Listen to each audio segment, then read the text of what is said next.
So we're going to be regenerating the diesel particulate filter. Looks like we have soot content is 41 grams. So that's a lot. Let's go ahead and see if we could regenerate it.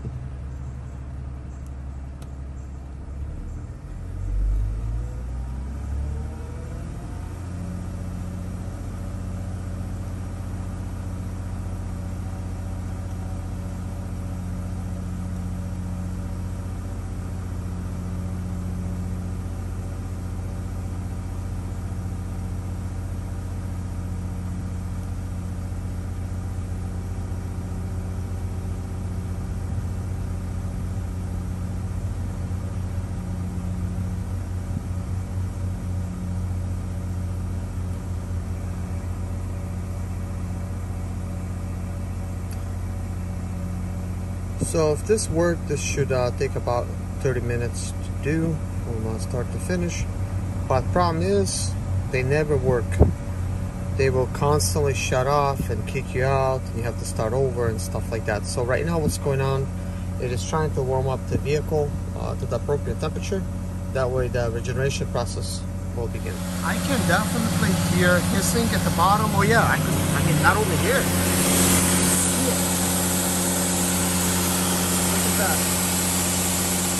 That's where the leak is.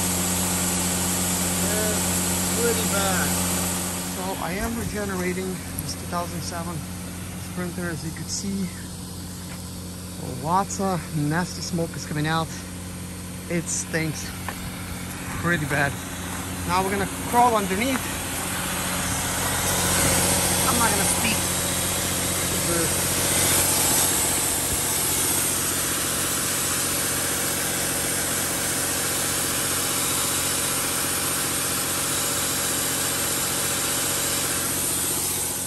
God.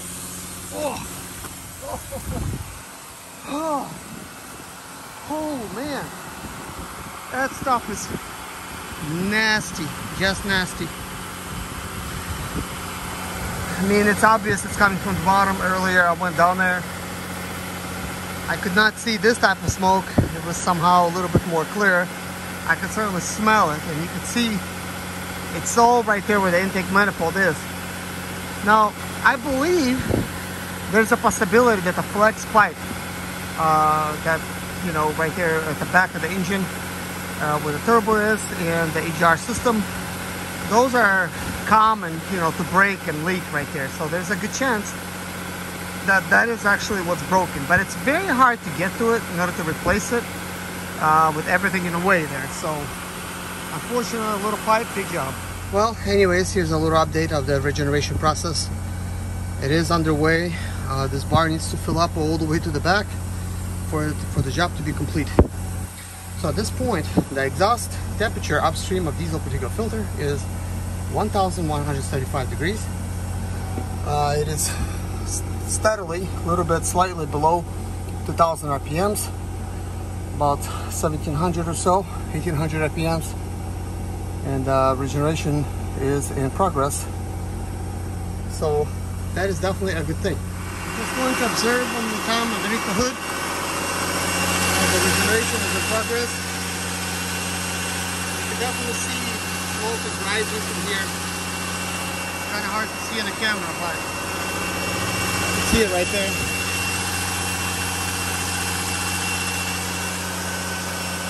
It's so bad, it's burning my eyes.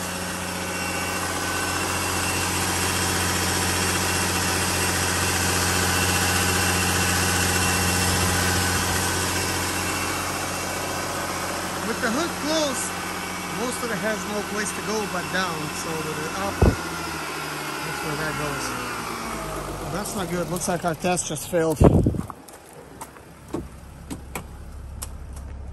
An error occurred. This is always happening. So in that case, you just have to start things over. So we need to continue. Error occurred again. It's interesting, the error occurred this time, but the engine did not slow down. hopefully we could burn it out. But the good thing is, even if it fails, you just have to keep starting it over and over and over and over and over. And if you do that about 1 hour, it's going to clean it up all the same way. It's just the thing about it is it just makes you work overtime. Because sometimes it just, you know, like right now, it just kicked off sooner than later. In that case, I have to just continue doing it. But I'm not going to record every little detail, but I'll just let you guys know how long it takes. So the time right now is 3:18, and that's what we're gonna look at, how long it's gonna take. But if it will try to regenerate all the way, I will definitely let it, even if it fails many times, just to make sure it's clean. So here we have ash content of diesel particulate filter is 0.0. So that's actually, you know, quite low right there for the ash. But the soot content of the particulate filter is kind of high. It is 40.9, and yeah, that's definitely a problem. But it just keeps failing. It's not letting me trying to regenerate it. And the reason it's failing, it's definitely due to it being in limp mode. When it's not in limp mode, things work a lot better.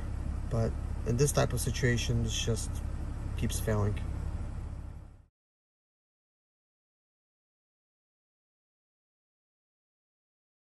It's 3:36 p.m.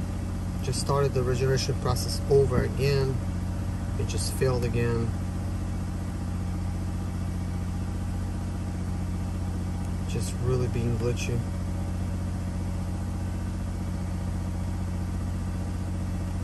So the regeneration process is over. I'm not gonna say I've been satisfied, but it has taken more than 1 hour of my time, failing and things of that nature. So here's what I want to do, guys. I want to go ahead and take this vehicle on a test drive. I just scanned it. Despite it just operating all this time, trying to regenerate, no codes has come back. So I'm going to try to take it on a test drive. I want to see if the swirl valve codes come back. If they don't, hey, that's gonna be good. Also, if P299 code comes back, because there is a major leak. I believe it's coming from the flex pipe underneath, but it's very hard for me to look at it because, man, I'm choking with that exhaust fumes. At the bottom, I could only stay so long without no air. But I do believe it is definitely leaking. All right, here we go.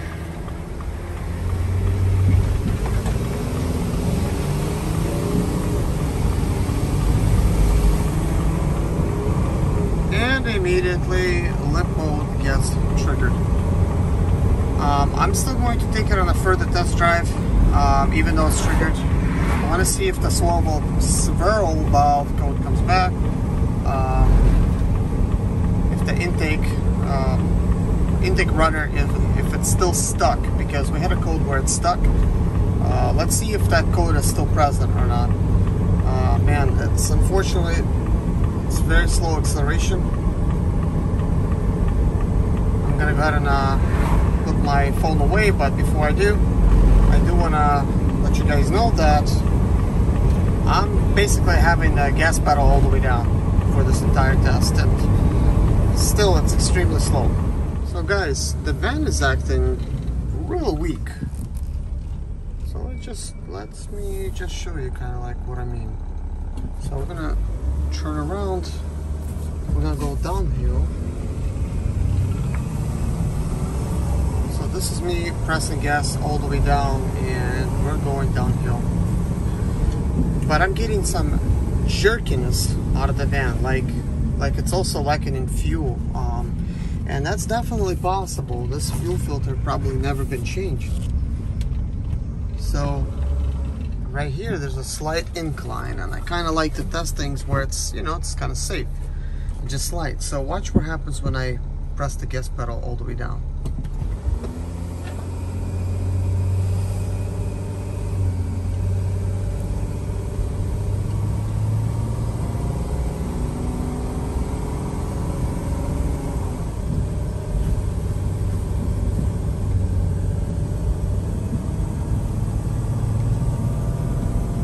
not do it this time, but it was definitely jerking for me the other time around. I was not recording. So I'm gonna stop it again and just accelerate.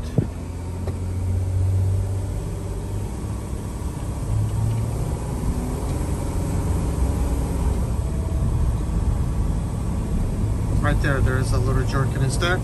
You're not gonna really see it on the camera, but I feel the hesitation on my pedal. And right there, there's boom, boom, boom, boom, boom. It's just jerking. Like, I mean, this fan is just all over the place. It's just starving.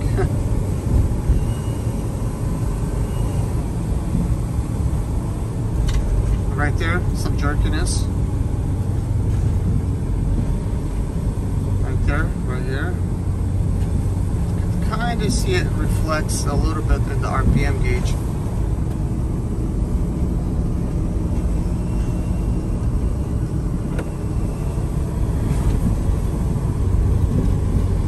Yeah, this fan needs a lot of work done. Definitely. A lot of work.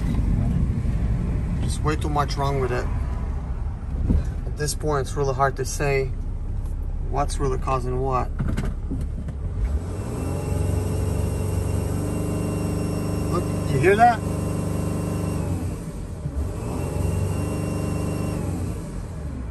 And look at the hesitation when I actually accelerate.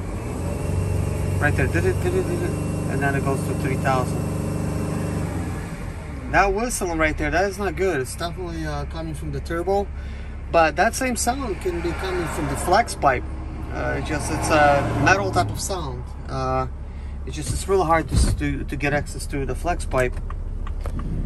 So that's definitely worth taking a look at.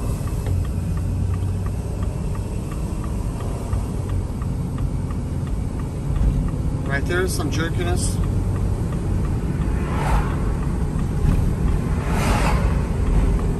Yeah, it's just so slow. We got on the highway and it's embarrassingly slow.